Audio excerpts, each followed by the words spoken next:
Alright, Bevan Bird here. So this is entrance to Chakalia. Okay, so you can actually see inside a little bit. An abundant laid-back day. Yeah, on my YouTube channel, a playlist called An Abundant Laid-Back Day. You can see in there lots, right at the beach club and the beach and everything. That's a new house being built. There's a Chakmool like poster thing for the restaurant. And then this is a mango tree. And this is the spot. This is like about a block from my place, right along the street. So we're now a block away, right? And we go to the mango trees, right? So that's what I did earlier. And now in this video, I'm telling you the story from the first time I went out here. So it happened down here. Oh, and actually we're gonna see Allan Hardman. But I don't know if he knows we'll be in a video though. Okay, but that's where I went down. So I'll tell you that after. But first I went over here, past Allan, to Mauna Kea. Hey Allan, I'm shooting a video. I see it. Yeah, you want to say hello? Hello everybody. All right, thank you so much, Allan, for coming on my Do What You Love mastermind. Do what you love, yeah. And doing that amazing meditation. Do you remember what it's called, or should I say? I don't remember what it was like allowing. It was like allowing and loving your inner child. Yes. Yeah. Why is that so important? Every time we say I'm doing this and I know I shouldn't and I should stop it and I have to do it differently and I shouldn't procrastinate and I know what's wrong with me and I'm stupid because I don't stop doing it. Yeah, why do I keep doing it like this? I should be doing this. Yeah. Oh, I did it again. Yeah. And this is the reason we can't figure this out and why can't I change this is because there's like 5 different parts of us all having different visions of the same story. The one that wants to procrastinate to protect the wounded child and not fail, so we don't do it, we don't fail. And see, then there's a judge inside saying you should do it that way because if you procrastinate, you're not a good enough person, nobody's going to love you. And then there's a little scared kid in there going, but I'm not good enough, and if they found out I'm not good enough, then I won't be loved. I won't be loved, yeah. And so I have to hire this procrastinator to keep me from making mistakes and doing things and getting judged for it. Oh yeah, right. Avoid the rejection and the failure. Exactly. Yeah, and on and on and on. All right. And so when we say I, we're not paying attention to which eye. Okay. I have something in my eye. And that's why. Oh yeah, and that's why. It's confusing. We think it's all one eye, but it's lots of little eyes. Exactly, and we don't know how to manage all that except guilt and self-judgment, and that just adds more of the problem. Yeah. So the solution and what Bevan's talking about is when we did this before was to take that little child that's frightened that she or he is not good enough and give that child a big loving hug and say that's a lie. Oh yeah. You are good enough. Yeah. You are worthy of love. And when we can do that and really change the dream of that scared child from childhood that wasn't good enough, if you did that, I'd love you, but love is conditional, withdrawn, given, withdrawn because of our behavior, our emotions, and all that kind of thing. When we can tell that little child and really change the child's dream that he's okay, she's okay, just the way he or she is, then the child doesn't have to hire the strategy kids like the procrastinator and all the other ones, or the star, or the workaholic, or whatever. There's 100 different things. Yeah, the super achiever. Yeah, super the star, achiever. right? Yeah, the star. Yep. So when that all relaxes, then we can follow our bliss, do what we love, without the fear of having to deal with success and failure, which are all based on the outside world. Judgment. Yeah. And if we're judging ourselves to try to get it right so we will succeed and not fail. In other people's eyes. In other people's eyes. So they'll love us and not reject us. When it's really a little kid inside of us from 4 years old that's afraid of that in the first place. Then of course we can't do what we love. All right. So then what do we do? Come to your workshop, or? I just missed my 5-day Valentine workshop here in Chikala. But I heard good things about it. Me too. Yeah, so that's what there is here is to do. It's just love. Oh yeah. To love. Heal and replace the fear. But see, I can't love myself because that's 2. Oh. I have to love myself. Yeah. You can't. Oh. Who is the I that has to love what's my self. So you have to merge them together. You can't be thinking of them separate. No, or, you- or what's... You say they're two different things, but you don't recognize they're two different things. But you have can to- do it though, right? You can, as you said, you can't love yourself, but Right. But you can can say, love- I want to love that frightened little child inside of me Okay. that is afraid that if I do this, write this book, or do this, take this job, or do whatever my passion is, I need to love that child and change the fear in that child. Yeah. And then we're all free to do it. Yeah, totally accept. Like in EFT, it's like, tapping, and then like, I feel scared, right? But that's okay, right? Because you're accepting it. Yes, I accept it. Well, and in my work, I don't say I am scared and I accept it, because we're Okay. back to I have to love myself, and you can't do be two things at once.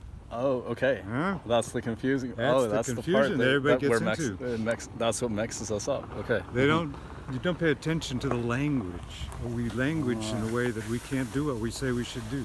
Because I'm not the body. I'm not even the mind, right? What are we, right? Everything. What I is whichever one of those little parts takes over and possesses our body. So when you are choosing, it's like I am loving my inner child. Yes. And then an I is usually a new part that learns to love unconditionally, Great.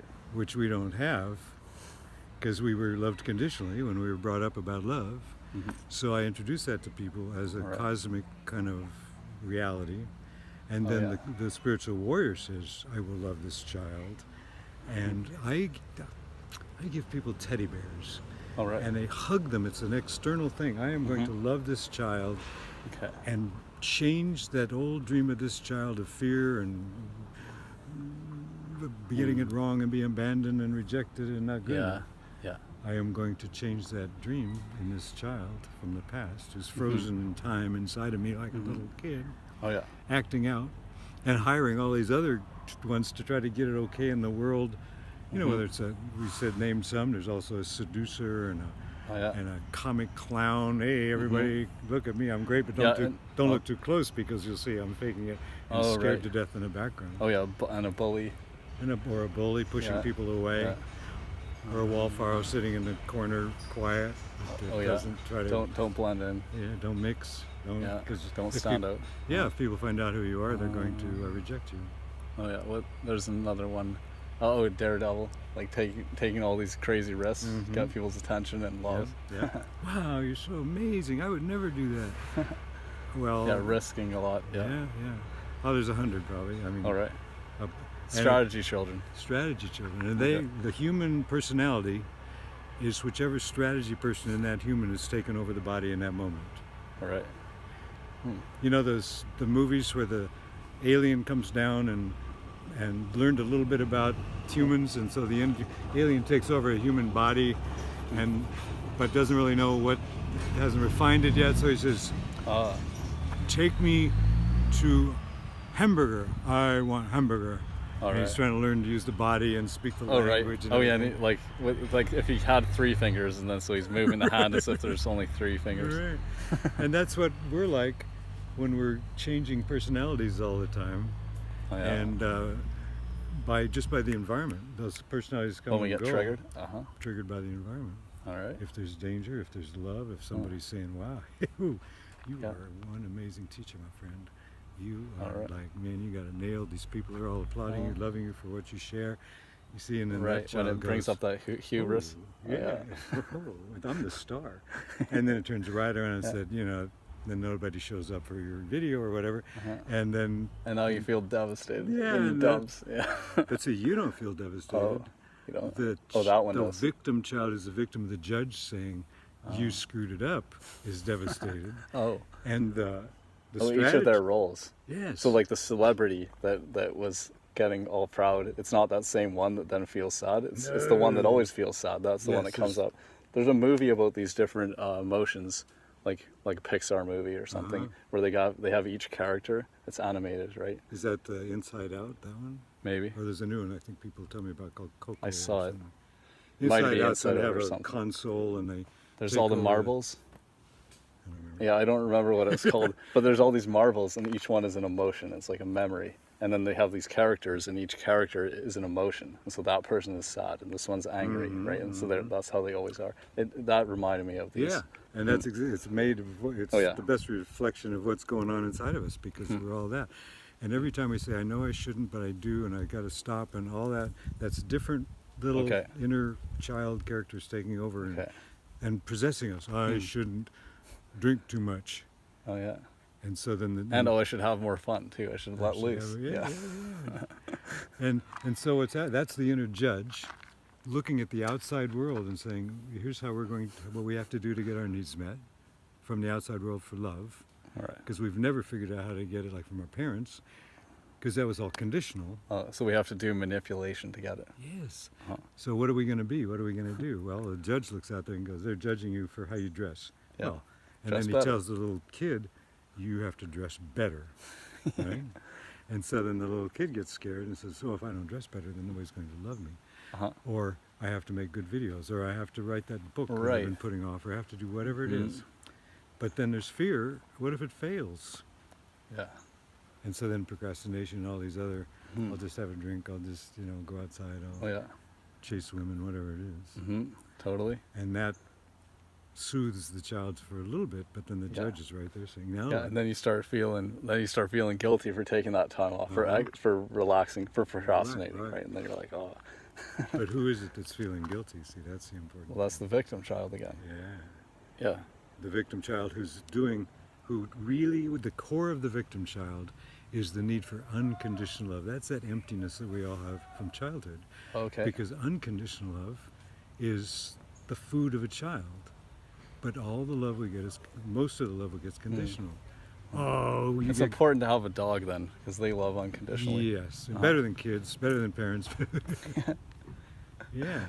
Yeah. And it's a great experience to love unconditionally, no matter how it is. But we don't know how to do that, except with an animal. I saw kind of a funny video because it's like Steve-O found true love. Steve-O is one of the, like, in the Jackass movies, with Bam Margera and these other guys. There's these Jackass movies. They do Jackass stuff. That's like riding in a cart, like a shopping cart down a hill, and then like hit something or like jump out of a pickup into a bush, right, with lots of clothes, padding and stuff. Just jump off a building, right, onto a pool, or like a pile of sand or something, right? Different stuff.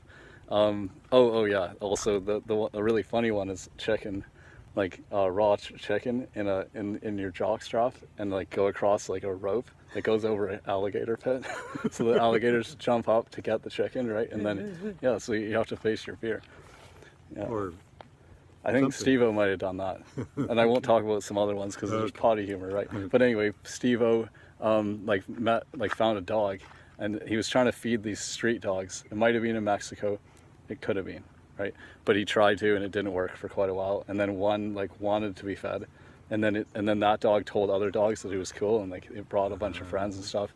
Anyway, he adopted the dog and took care of it, and then they I think they went camping together and stuff. He basically adopted the dog, but then he had love.